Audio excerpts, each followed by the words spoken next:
सभी को राधे राधे। कैसे हैं आप सभी? आशा करती हूँ आप सभी स्वस्थ होंगे। आज है 3 फरवरी 2026 और आज की वाणी है, हर समय भगवान की स्मृति में डूबे रहने से बड़ा कोई सुख नहीं है। चलिए इसे भी हम शांत और गंभीर और गहराई से समझते हैं।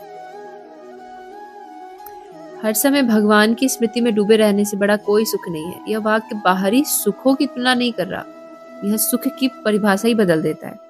आमतौर पर हम सुख को ऐसे समझते हैं जैसे कि मनपसंद चीज़ मिल जाए तो हम सुखी हो जाते हैं, या समस्या हमारी टल जाए, खत्म हो जाए तो हम सुखी हो जाएं, लोग हमारे अनुसार चले तो हम सुखी हो जाए, या परिस्थिति हमारे पक्ष में हो, है ना, तो हम सुखी हो जाए। लेकिन ये सब सुख स्थिति पर निर्भर होते हैं। स्थिति बदली तो सुख गया, है ना। तो भगवान की स्मृति क्या करती है? भगवान की याद क्या करती है? तो भगवान की याद का अर्थ सिर्फ नाम लेना नहीं, बल्कि हर हाल में अंदर एक सहारा बना रहना। जब मन में यह भाव टिक जाता है कि मैं अकेला नहीं हूँ, प्रभु है मेरे साथ, तो डर की जो जड़ है वो कटने लग जाती है, चिंता का जो भार है वो हल्का होने लग जाता है, दुख जो है वो आता है पर हमें हिला नहीं पाता।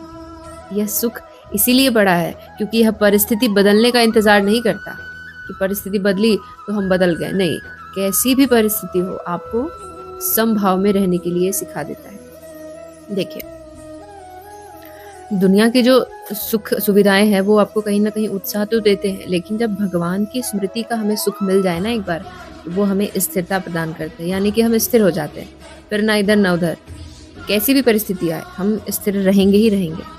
तो उत्साह ऊंचा उठाता है फिर गिरा देता है, लेकिन स्थिरता भीतर बैठ जाती है और साथ बनी रहती है। इसीलिए संत कहते हैं, जो हर समय प्रभु को स्मरण करता है उसका मन हालातों का गुलाम नहीं रहता।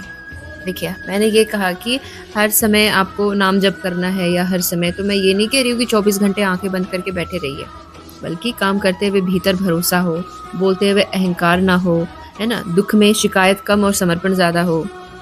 तो जब जीवन में हर रंग में भगवान की याद मिल जाती है, तब सुख किसी एक क्षण का नहीं रहता, पूरा स्वभाव ही बन जाता है। इसीलिए कहा गया है, बड़ा कोई सुख नहीं, क्योंकि यह सुख छीना नहीं जा सकता, यह सुख थकाता नहीं, यह सुख अकेला नहीं छोड़ता, और सबसे बड़ी बात कि यह सुख भीतर से आता है, इसलिए बाहर की दुनिया इसे छीन भी नहीं पाती आपसे। तो आज की पूरी वाणी का सार यह है कि भगवान की स्मृति का सुख बाहर की परिस्थितियों पर निर्भर नहीं होता। दुनिया का सुख हालात बदलते ही खत्म हो जाता है, लेकिन प्रभु का स्मरण मन को स्थिर कर देता है। जब हर समय भीतर यह भाव रहता है कि भगवान साथ हैं, तो दुख आता है पर तोड़ नहीं पाता, चिंता रहती है पर दबा नहीं पाती। इसलिए कहा गया है कि हर समय भगवान की स्मृति में डूबे रहने से बड़ा सुख दूसरा और कोई नहीं है। आशा करती हूँ आज की वाणी आपको अच्छी लगी, समझ आई हो, और आप सभी स्वस्थ रहें, सुखी रहें। सभी को राधे राधे। बहुत बहुत धन्यवाद।